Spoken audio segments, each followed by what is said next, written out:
کہ وہ غیب کی خبریں جانتے ہیں اور انہیں آسمانی راز معلوم ہیں۔ یہی وہ شیاطین ہیں جنہیں قرآن کی بارگاہ علم و دانش سے آتشیں کوڑے پڑتے ہیں۔ قرآن نے تو یہ کہا تھا، لیکن اس کے بعد خود قرآن کی حامل قوم کی یہ کیفیت ہو گئی کہ اب ان کے ہاں قدم قدم پر وہ حضرات تشریف فرما ملتے ہیں جنہیں دعویٰ ہے کہ وہ غیب کی باتیں جانتے ہیں۔ وہ پیش گوئیاں کرتے ہیں اور لوگوں کو ان کی قسمت بتاتے ہیں، بلکہ قسمت بدل دینے کا دعویٰ کرتے ہیں۔ سوچئے کہ قرآن کا پیغام کیا تھا اور اس کی وارث قوم کیا کر رہی ہے۔ تحریف کتب سماوی عمل شیطانی تھا۔ قرآن سے بیشتر تمام کتب سماوی کے ساتھ یہ ہوتا رہا کہ رسول کی تشریف براری کے بعد شیاطین رسول کی تلاوت فرمودہ وحی میں اپنی طرف سے بہت کچھ ملا دیتے تھے اور یوں اس خالص آسمانی تعلیم کو محرف بنا دیتے تھے۔ جب یہ صورت پیدا ہو جاتی تو اس کے بعد اللہ کی طرف سے ایک دوسرا رسول آ جاتا جو ذہن انسانی کے داخل کردہ رتب و یابس کو الگ کر کے خدائی تعلیم کو پھر سے منزہ و مطہر کر دیتا۔ سورہ حج میں فرمایا وَمَا أَرْسَلْنَا مِن قَبْلِكَ مِن رَّسُولٍ وَلَا نَبِيٍّ إِلَّا إِذَا تَمَنَّىٰ أَلْقَى الشَّيْطَانُ فِي أُمْنِيَّتِهِ علیم حکیم۔ سورہ نمبر 22 آیت نمبر 52۔ اور اے پیغمبر، ہم نے تجھ سے بیشتر جتنے رسول اور نبی بھیجے سب کے ساتھ یہ معاملہ پیش آیا کہ جو کچھ انہوں نے تلاوت کیا اس میں شیطان نے کچھ اپنی طرف سے ملا دیا اور پھر اللہ نے اس کی آمیزش کا اثر مٹا دیا اور اپنی آیات کو اور زیادہ مضبوط کر دیا۔ وہ سب کچھ جاننے والا، اپنے سارے کاموں میں حکمت والا ہے۔ وضعی روایات۔ اس کے علاوہ ان ہی شیاطین کی ایک اور اسی قسم کی حرکت کا بھی ذکر کیا گیا ہے، یعنی یہ لوگ وحی آسمانی میں تحریف نہیں کرتے بلکہ ایسی دلچسپ باتیں وضع کر کے انہیں دین کا نکاح فریب نقاب اڑا دیتے ہیں کہ رفتہ رفتہ یہی باتیں عین دین بن جاتی ہیں، اور اس طرح دین خداوندی ان مزین پردوں کے پیچھے چھپ کر یوں نگاہوں سے اوجھل ہو جاتا ہے کہ اگر اسے کبھی بے نقاب کر کے سامنے لانے کی کوشش بھی کی جائے تو لوگ اس کی سخت مخالفت کرتے ہیں۔ سورہ انعام کی اس آیت کو ایک بار پھر سامنے لائیے جس میں کہا گیا ہے کہ وَكَذَلِكَ جَعَلْنَا لِكُلِّ نَبِيٍّ عَدُوَّ الشَّيَاطِينِ الْإِنسِ وَالْجِنِّ يُوحِي بَعْضُهُمْ إِلَىٰ بَعْضٍ زُخْرُفَ الْقَوْلِ غُرُورًا وَلَوْ شَاءَ رَبُّكَ مَا فَعَلُوا فَذَرْهُمْ وَمَا يَفْتَرُونَ۔ سورہ نمبر 6 آیت 113۔ اور اے پیغمبر، اسی طرح ہم نے ہر نبی کے لیے شہری اور بدوی لوگوں کے سرگنوں کو دشمن ٹھہرا دیا جو ایک دوسرے کو خوشنما باتیں سکھاتے تاکہ لوگوں کو فریب دیں، اور اگر تمہارا پروردگار چاہتا تو یقیناً ایسا کر سکتا تھا۔ وہ دشمنی نہ کرتے مگر اس کی حکمت کا فیصلہ ہی ہوا کہ انسانوں کے اختیار و ارادہ کو سلب نہ کیا جائے، بس تو ان کی مخالفت سے دل گرفتہ نہ ہو اور انہیں ان کی افطرا پردازیوں میں چھوڑ دو۔ لوگ اس کذب و افطرا کے دام ہمرنگ زمین میں پھنس جاتے ہیں اور یوں حقیقت سے دور جا پڑتے ہیں۔ وَلِتَصْغَىٰ عَلَيْهِ أَفْئِدَةُ الَّذِينَ لَا يُؤْمِنُونَ بِالْآخِرَةِ وَلِيَرْضُوهُ وَلِيَقْتَرِفُوا مَا هُمْ مُقْتَرِفُونَ۔ سورہ نمبر 6 آیت 114۔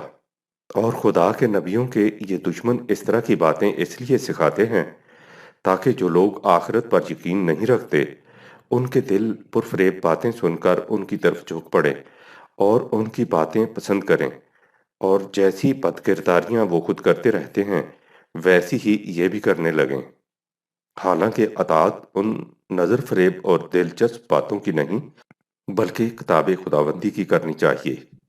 شیطان بمعنی سانپ۔ عربی زبان میں شیطان سانپ کے معنوں میں بھی آتا ہے۔ قرآن کریم میں بھی 2-3 مقامات پر یہ لفظ انہی معنوں میں استعمال ہوا ہے۔ مثلا ناگ پھن تھوہر کے متعلق ہے طَلْعُهَا كَأَنَّهُ رُءُوسُ الشَّيَاطِينِ۔ سورہ نمبر 37 آیت نمبر 65۔ اس درخت زقوم کے پھول ایسے ہوتے ہیں گویا کہ سانپوں کے پھنے ہوں۔ سود خوار کی نفسیاتی کیفیت بیان کرتے ہوئے ارشاد ہے: الذین یاکلون الربا لا یقومون الا کما یقوم الذی یتخبطہ الشیطان من المس۔ سورہ 2 آیت نمبر 275۔ جو لوگ حاجت مندوں کی مدد کرنے کی جگہ الٹا ان سے سود لیتے اور اس سے اپنا پیٹ پالتے ہیں، وہ یاد رکھیں ان کے ظلم و ستم کا نتیجہ ان کے آگے آنے والا ہے۔ وہ کھڑے نہیں ہو سکیں گے مگر اس آدمی کا سا کھڑا ہونا جسے سانپ نے ڈس کر خب دی، پاگل، بے شعور و بے حس بنا دیا ہو۔ ہوس زر انسان کو اس طرح مخبوط الحواس بنا دیتی ہے۔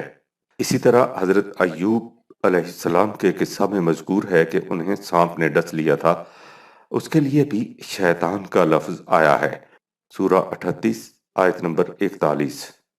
خلاصہ مبحث: ابلیس یا شیطان انسان کے ان جذبات کا نام ہے جو قوانین خداوندی سے سرکشی برت کر انسان کو غلط راہوں پر ڈال دیتے ہیں۔